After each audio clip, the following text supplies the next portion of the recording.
तो हेलो बच्चों, मैं सुमन सर आपका स्वागत करता हूँ आज आपके लिए इस चैप्टर की अंतिम क्लास जो इस चैप्टर की जान है।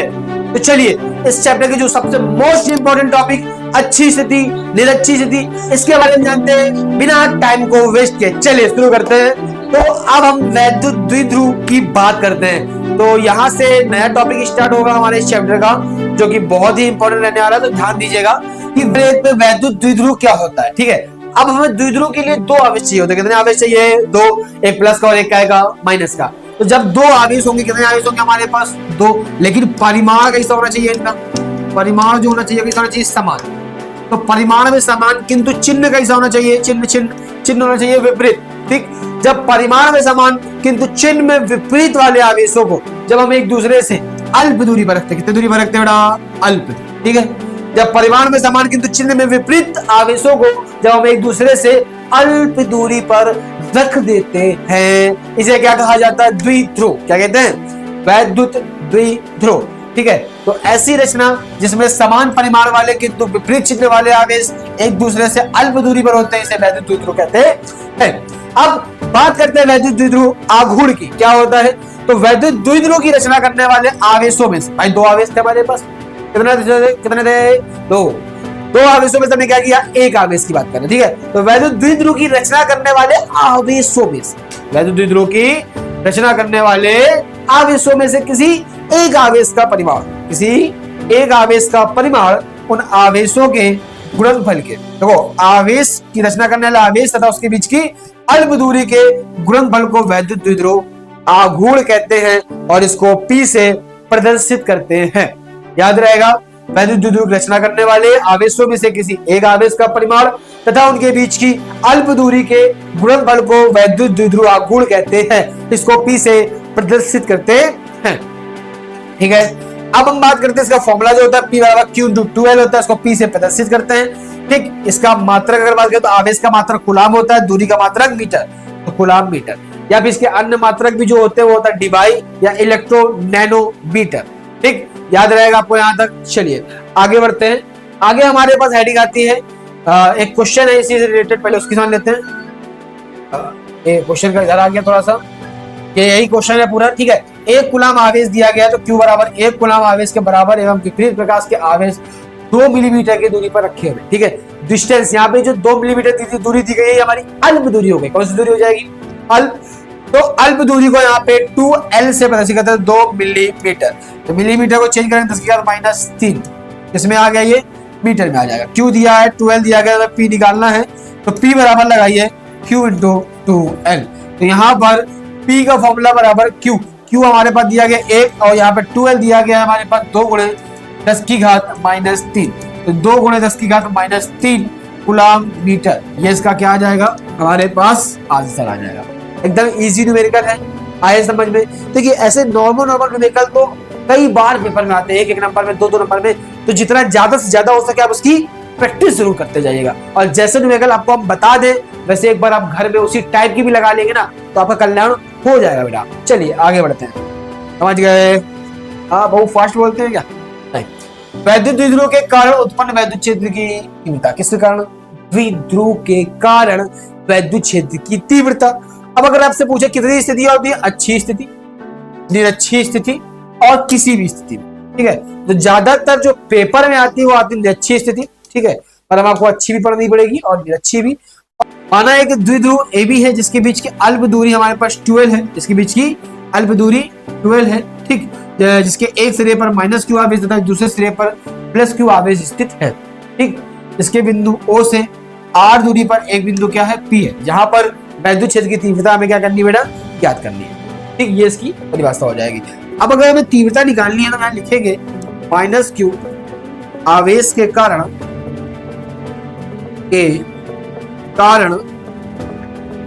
बिंदु P पर वैद्युत क्षेत्र की तीव्रता। E बराबर आता है 1/4 पाई एप्सिलॉन नॉट K और साथ में माइनस का Q अपॉन, क्योंकि इसके ऊपर माइनस का आवेश है, माइनस का Q अपॉन में। अब अगर दूरी निकालें, कहां से निकालना? A से P तक की। A से B की दूरी देखो, B से देखो तो ये हमारी L हो गई और यहां से यहां तक की दूरी R है, ये हो जाएगी R + L। का होल स्क्वायर बन जाएगा। ये निकाला है ई ए, क्या निकाला है, ठीक ऐसा निकालेंगे। प्लस क्यू आवेश के लिए वैद्युत क्षेत्र की तीव्रता है ना। यहाँ पे ई बी बराबर 1/4 पाई एप्सिलॉन नॉट के, और Q प्लस का रहेगा यहाँ पे R माइनस एल का होल स्क्वायर, क्योंकि यहाँ से हमें दूरी निकालनी थी P से यहाँ तक की दूरी, तो हमने क्या किया R में से L घटा देंगे तो हमारी ये दूरी सेफ हो जाएगी, है ना। हमें ये दूरी ज्ञात कर ली, तो अब इसका हम परिणामी निकालते हैं। तो परिणामी निकालने का तरीका होता है हमारे पास वैद्युत क्षेत्र का, वैद्युत क्षेत्र की तीव्रता निकालना है हम लोग, वैद्युत क्षेत्र की तीव्रता, ठीक है। E बराबर EB माइनस EF, ठीक है। तो यहाँ पे हम क्या करते हैं बेटा, EB का मान रखते हैं 1/4 पाई एप्सिलॉन नॉट के, फिर और साथ में Q/R माइनस L का होल स्क्वायर। अब देखिए यहाँ पे माइनस रखेंगे, माइनस का है, पर देखो आप अगर एक चीज समझोगे तो यहाँ पे ये माइनस का है, जब वैल्यू रखें तो माइनस माइनस क्या हो जाएगा प्लस, ठीक। तो 1/, वैल्यू रखते तो plus 1/4 pi epsilon naught K और Q/R प्लस L का होल स्क्वायर, पर क्या का ये माइनस का, ये माइनस ये प्लस माइनस हो जाएगा। आगे बढ़ते हैं, ठीक।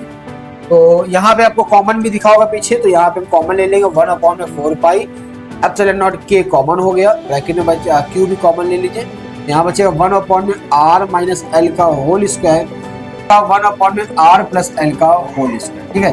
एलसीएम लेते हैं, देखिए एक ब्रैकेट में a प्लस भी है, एक ब्रैकेट में a माइनस b, फॉर्मूला बन जाएगा 1/4 पाई एप्सिलॉन नॉट के चल रहा था Q, यहाँ पे हमारा फॉर्मूला बन गया R square minus L square का होल स्क्वायर। देखिए इसके बाद दो है, एक प्लस वाला है और एक माइनस वाला है। तो देखिए जब हम एलसीएम लेंगे तो यहाँ से देखिए माइनस से माइनस वाला कैसे प्लस वाला लिखा जाएगा, यानी कि R स्क्वायर,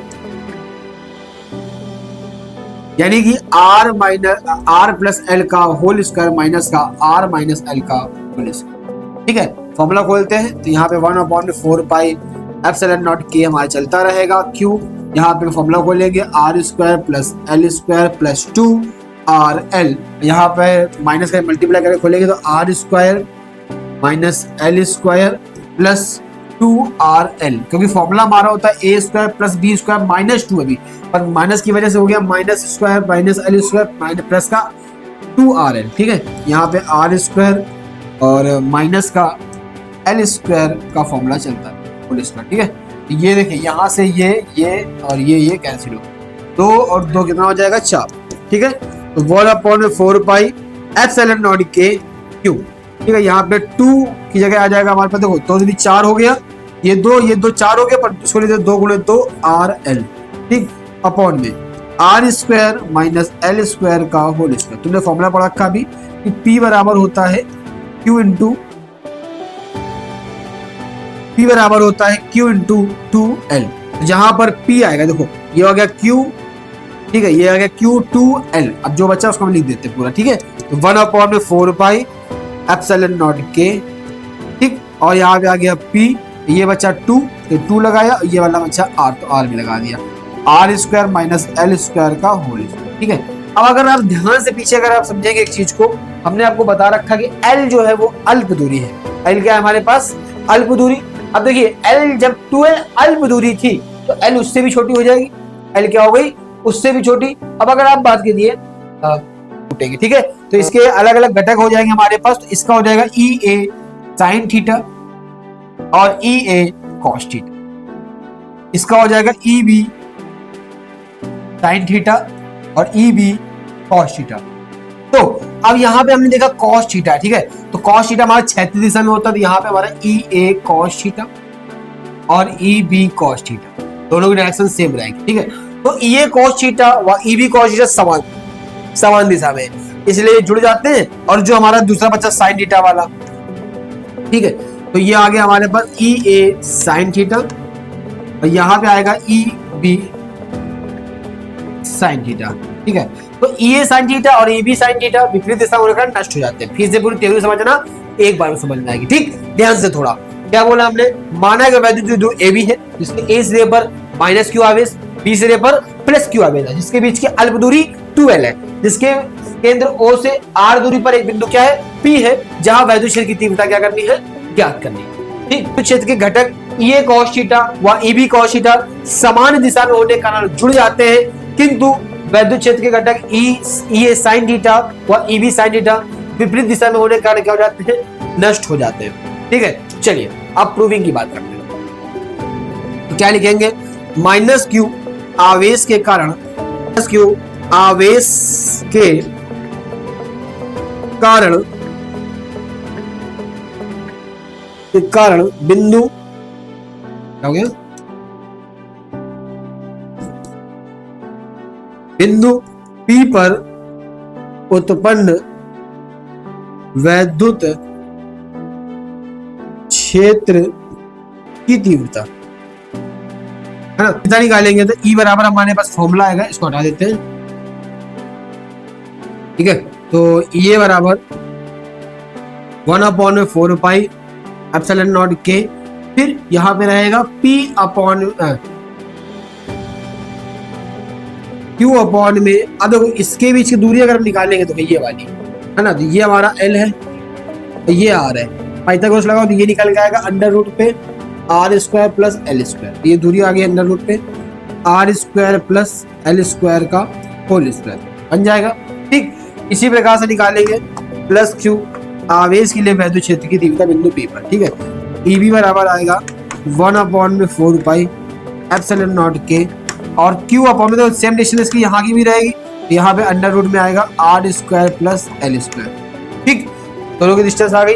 अगर हम कहें कि ये जो है वो ई बी के बराबर है, बिल्कुल है, बार बार मान लेते हैं ई डैश के 1/4 पाई एप्सिलॉन नॉट के आएगा, और P और Q अपॉन में R square plus L square, ये तो बचेगा, वही अंडर रूट में था है ना, अंडर रूट पे क्या लगा था साथ पे होल स्क्वायर लगा, तो होल स्क्वायर से रूट हट जाएगा, ये हमारा बचेगा। ठीक, आगे बढ़ते हैं। अभी हमने आपको बोला कि तीव्रता के घटक थे ये cos थीटा और ई बी cos थीटा, वो एक साथ हो रहे थे, बाकी साइन थीटा क्या होता घट रहे थे हमारे। ठीक है, तो परिणामी तीव्रता अगर निकालेंगे, परिणामी तीव्रता, तो परिणामी तीव्रता हमारे पास आएगी E A cos theta plus E B cos theta, दोनों जुड़ गए हमारे साथ। ठीक, ई बराबर आ गया, तो हमें पता है कि जो ये है वो ई बी के क्या था, बराबर था। अभी हमने आपको बताया ये जो है वो ई बी के क्या है, बराबर है, और ई बी ई डैश के बराबर है ना, दोनों चीजें आपस में क्या है, बराबर है। तो यहाँ ई बी जगह लिख देते हैं ई डैश cos थीटा और प्लस का ई डैश है ना। अब यहाँ पे ई डैश हमारे पास हो गया, तो यहाँ पे इसको जोड़ेंगे तो T E dash cos theta है ना, यहाँ पे ये चलता रहेगा हमारा, तो यहाँ पे ई चलता रहेगा हमारा 2, ई डैश का मान पता है हमें 1/4 pi epsilon naught K, Q upon में R square plus L square हो जाएगा। अब cos थीटा का मान निकालते हैं, तो अगर आपसे कहें यहाँ पे cos थीटा का मान निकालिए, तो आप cos थीटा का मान निकाल सकते हैं। cos थीटा बराबर होता है हमारा, इस त्रिभुज में ले लो आप, चाहे इसके बगल वाले किसी भी त्रिभुज में अगर आप लेंगे, cos थीटा बराबर हमारा आधार बटे कण, तो आधार इसका हमारे पास है यहाँ पे L, और कण जो है हमारा वो अंडर रूट में R square plus L square. ठीक, तो आगे बढ़ते हैं। यहाँ पे हम लिख देते हैं कि आधार जो आया cos थीटा का वो L आया है, और जो कण आया वो R square plus L square आया। ठीक है, यहाँ पे रख देते हैं E बराबर 2, यहाँ पे बाकी cos थीटा भी लिख देते हैं, जैसे रखेंगे तो हट जाता है 1/4 पाई एप्सिलॉन नॉट के, और Q under root R square plus L square, root नहीं लगेगा, यहाँ पे आएगा L अंडर रूट में आर स्क्वायर और प्लस एल स्क्वायर। ठीक है, तो यहाँ पे देखिए Q इंटू 2L, ये बन गया P 1/4 पाई एप्सिलॉन नॉट के। अब देखिए यहाँ पे R square plus L square है ना, यहाँ पे इसकी पावर तो 1 है, और ये बन गया हमारा P। अगर हम आपसे कहें कि इसके ऊपर रूट लगा, रूट मतलब 1/2 होता है, यानी R square plus L square की पावर 1/2। जब आप पावर से जब गुणे में घाते क्या हो जाती है, जुड़ जाती है। यहाँ पे था 1 और यहाँ पे 1/2, अगर आपस में आप जोड़ते हैं तो यहाँ पे हो जाएगा हमारे पास 1/4 pi epsilon naught K P upon में अंडर रूट में R square plus L square की पावर 3/2। ठीक, जैसे कि अभी हमने पीछे बताया था, एल स्क्वायर को नगण्य मानकर क्या कर देंगे, छोड़ने पर। जैसे आप नगण्य मान के आप छोड़ देंगे तो उसको हटा देंगे, तो E बराबर यहाँ पे आ जाएगा 1/4 पाई एप्सिलॉन नॉट के। ठीक, अब p हमारा चलता रहेगा और यहाँ पे बचेगा r² की पावर 3/2। ये 2 से ये 2 क्या हो जाएगा, कैंसिल। p बराबर आया 1/4 एप्सिलॉन नॉट k और p अपॉन में r³। ठीक, इसका मान हमारा वायु या निर्वात के लिए k का मान जो होता है, k बराबर कितना होता है, 1 होता है। तो यहाँ रखेंगे तो e बराबर हमारे पास आएगा 1/4 एप्सिलॉन नॉट। ठीक, यहाँ पे p अपॉन में क्या आ जाएगा, r³। ठीक, यहाँ पे e बराबर इसका मान हो गया 9 × 10 की घात 9 और p अपॉन में r³। कोई दिक्कत यहाँ तक? ठीक है, चलिए बढ़ा जाए आगे। आगे इसका एक न्यूमेरिकल आता है जिसको हम आपको हिंट देते हैं, थोड़ा आप सॉल्व करने का प्रयास कीजिए क्योंकि बहुत सारे न्यूमेरिकल की सॉल्विंग हम आपको बता चुके हैं, लेकिन हम आपको फॉर्मूला जरूर बताते हैं, आप ट्राई आप करेंगे। ठीक है, 2 आवेश, अब आप कहोगे 2 आवेश है तो एक को Q1 मान लो, एक Q2 मान लो। नहीं, जब द्विध्रुव का अगर उसने नाम ले लिया है ना, द्विध्रुव है यहाँ पे निर्माण हो रहा है, क्या निर्माण हो रहा है, द्विध्रुव का, तो आपको 2 आवेश दिए जाएंगे लेकिन परिमाण सेम है। अगर एक की वैल्यू 2.4 दी गई है तो दूसरे की वैल्यू भी 2.4 ही होगी। अगर एक की वैल्यू 3 है तो दूसरे की वैल्यू भी 3 ही रहेगी, है ना। यानी कि ये आवेश परिमाण में समान है, उनमें से कोई एक आवेश लेना है क्योंकि द्विध्रुव रचना करने वाले आवेशों में से किसी एक आवेश का परिमाण, यही तो बताया आपने आपको। Q बराबर हमारे पास है यहाँ पे 2.4 कूलम। ठीक, अल्प दूरी दी गई है 2L बराबर हमारे पास दी गई है 2.5 10 की पावर -3 मीटर। ठीक है, तो यहाँ से निकालिएगा Q बराबर, ये बराबर है Q इंटू P बराबर लगाना है यहाँ पे Q इंटू 2L लगा लेंगे, ट्राई कर लेंगे, नहीं आएगा तो आप कमेंट करेंगे। फिर इसके बीच की दूरी हमें दी गई है R बराबर 0.30 मीटर। जैसे ये आप सॉल्व कर लें, ठीक, पहले Q P निकालें, यहाँ से P निकालने के बाद फॉर्मूला लगाएं E बराबर 9 × 10 की घात 9 P अपॉन में R³। ठीक, लेकिन अब इधर बोलते हैं क्या 90 डिग्री घुमा देते हैं, क्या कर देते हैं 90 डिग्री। अगर आपसे बोल दी ये अच्छी थी, इसको घुमा दे 90 डिग्री, अच्छी बन रही थी, कैसी बन रही थी, अच्छी बिंदु P ऊपर था, ये अच्छी, ये अच्छी, ये अच्छी, ये अच्छी, कब बनी अच्छी अच्छी, जब 90 डिग्री घुमा दिया। यानी कि अगर यहाँ पे हम तीव्रता निकाल रहे थे फॉर्मूला, तो देखो क्या बोल रहा था, द्विध्रुव की निरक्षीय स्थिति पे, ये निरक्षीय स्थिति का सूत्र लगाया हमने, लेकिन 90 डिग्री घुमा देंगे। जैसे अच्छी को अगर हम 90 डिग्री घुमाते तो वो निरक्षीय बन जाती है, वैसे ही अगर हम निरक्षीय को 90 डिग्री घुमाते हैं तो वो अच्छी बन जाएगी, है ना। तो यहाँ पर E बराबर 9 × 10 की घात 9 2P अपॉन में R³। एक बार फॉर्मूला ये लगा देना और एक बार फॉर्मूला ये लगा देना, बस इसका आंसर आ जाए। आया समझ में? कर लेंगे ट्राई। चलिए करते हैं इस चैप्टर की अंतिम हेडिंग जो कि इस चैप्टर की जान है। ठीक है, कई बार इसका एक न्यूमेरिकल जरूर आता है, तो आप इसको याद रखिएगा, कई बार न्यूमेरिकल आएगा या फिर प्रूविंग भी आ जाती है। ठीक है, AB जिसके A सिरे पर -Q आवेश, B सिरे पर +Q आवेश स्थित है, जिसके बीच की अल्प दूरी 12 है। ठीक है, जो एक दूसरे से, जिसके बीच की अल्प दूरी 12 है, जो एक समान वैद्युत क्षेत्र E में थीटा कोण पर स्थित है। इसमें कितने बल कार्य कर रहे हैं भाई साहब? 2। एक बल काम कर रहा है हमारे प्लस वाला और एक काम कर रहा है माइनस वाला। तो एक हमारा वैद्युत क्षेत्र की दिशा में और एक वैद्युत क्षेत्र की विपरीत दिशा में। लेकिन अगर आप एक चीज देखेंगे तो दोनों में कॉमन है कि दोनों के परिणामी समान। तो दोनों बल के परिणामी समान की तो डायरेक्शन क्या है? अपोजिट है। इसलिए परिमाण में समान होने के कारण किंतु चिन्ह विपरीत है, इसलिए दोनों बल कर बलयुग्म आघूर्ण का निर्माण करते हैं। तो बलयुग्म आघूर्ण यहाँ उत्पन्न हो रहा है, तो फॉर्मूला लगाएंगे बल युग्म आघूर्ण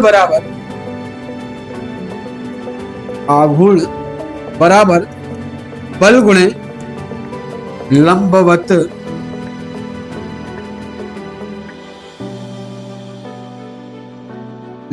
दूरी। ठीक, तो लंबवत दूरी बल युग्म आघूर्ण हमारा टाउ हो गया, बल हमारा F हो गया। अब लंबवत दूरी की बात करें, अगर हम इसको एक त्रिभुज मान लेते हैं तो ये हमारा A, ये B और ये C, तो B और C ये देखो, अगर ये है ना लंबवत हमारे पास, तो यहाँ पे लिख देते हैं गुणे BC, ये हमारी लंबवत दूरी हो जाएगी। ठीक, अब हम इसके अलग अलग वैल्यू निकालेंगे। तो F का मान निकालने के लिए E बराबर फॉर्मूला पड़ रखा है F अपॉन में Q नॉट, यहाँ से निकालेंगे तो F बराबर आ गया E Q नॉट आ जाएगा, धर दीजिए। तो टाउ बराबर F बराबर यहाँ पे आ गया E Q नॉट गुणे B और C का मान निकालते हैं। देखिए ये लंब है, ये कण है, लंब कण किसमें आता है? साइन थीटा में। तो यहाँ पे लगाएंगे साइन थीटा, या लिख देना कि त्रिभुज हम कौन सा ले रहे हैं? ABC से, तो साइन थीटा लगा दे लंब बटे कण। लंब हमारे पास कितना है भाई साहब? लंब कितना है? B से C, ये B से क्या है? C, और कण कितना है हमारा? कण दिया गया 2L, कितना दिया गया 2l। यही क्यों लिया? क्योंकि हमें कर्ण पता था, लंब निकालना था, लंब और कर्ण का संबंध भी निकाल sin थीटा मिल जाता है। यहाँ से हमारा b और c निकाल लिया, यहाँ पे 2l sin थीटा आ गया। यहाँ पे आगे रख दीजिए, इनपुट करिए तो 2l sin थीटा। अभी एक फॉर्मूला पढ़ाए थे p बराबर q इंटू 2l, ये किसके बराबर होता है p के, तो टाउ बराबर pe sin थीटा। ये इसका क्या आ गया फॉर्मूला। आया समझ में? ठीक है। अगर आपको यहाँ पे कोई भी प्रॉब्लम है अभी तक, तो भाई देखो पहला चैप्टर है, कई बार बच्चों को थोड़ी थोड़ी समस्याएं हो जाती हैं, तो आप थोड़ा सा इसको चैप्टर को दोबारा से एक बार 2x की स्पीड में देख डालो। लेकिन 2x की स्पीड देखे कैसे? सर खुद ही 2x की स्पीड चलते रहते हैं, फिर भी एक बार इसको नॉर्मल थोड़ी स्पीड बढ़ा कर आप जल्दी इसको देख सकते हैं। ठीक है, जिससे क्या होगा, आप वापस दोबारा रिवीजन कर लें। जितनी जल्दी फास्ट रिवीजन करेंगे उतनी जल्दी आप आगे बढ़ सकते हैं, है ना? ठीक है, आगे बात करते हैं न्यूमेरिकल की। तो वैद्युत क्षेत्र दिया गया, क्योंकि न्यूटन पर कूलम का वैद्युत क्षेत्र है E 1.2 न्यूटन पर कूलम। कोण दिया गया हमारे पास 30 डिग्री का। कितने डिग्री का दिया गया? 1 कूलम पर मीटर का बल, मतलब 1 कूलम मीटर का आघूर्ण है। आघूर्ण यानी हमारे पास क्या दिया गया P, तो P बराबर 1 कूलम मीटर और द्विध्रुव निकालना है, यानी कि टाउ बल को आघूर्ण निकालना टाउ, तो टाउ बराबर लगाइए PE sin थीटा, है ना? यहाँ पर P का मान हमारे पास दिया गया 1, E दिया गया 1.2, sin थीटा दिया गया 30।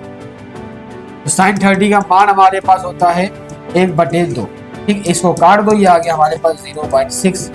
ठीक, तो टाउ का मान निकल के हमारे पास आ गया है। ठीक है, तो आया आपको यहाँ तक? यहाँ से हमारा चैप्टर क्या होता है बेटा, खत्म। तो अगर आपको ये चैप्टर बेहतरीन लगा, समझ में आया, सारे कॉन्सेप्ट क्लियर हो गए, न्यूमेरिकल के हम आपको वीडियो लेके यहाँ पर एकदम जीरो से फिर से न्यूमेरिकल हम आपको बताएंगे, तो एकदम परेशान होने की जरूरत नहीं है। आपको न्यूमेरिकल फिर से सिखाया जाएगा, ठीक है, एकदम बेसिक लेवल से। तो अगर वीडियो अच्छी लगी, पसंद आया, शेयर कीजिए, सब्सक्राइब कीजिए, लाइक कीजिए और थोड़ा सपोर्ट कीजिए। चलिए मिलते हैं हम लोग अगले एपिसोड में।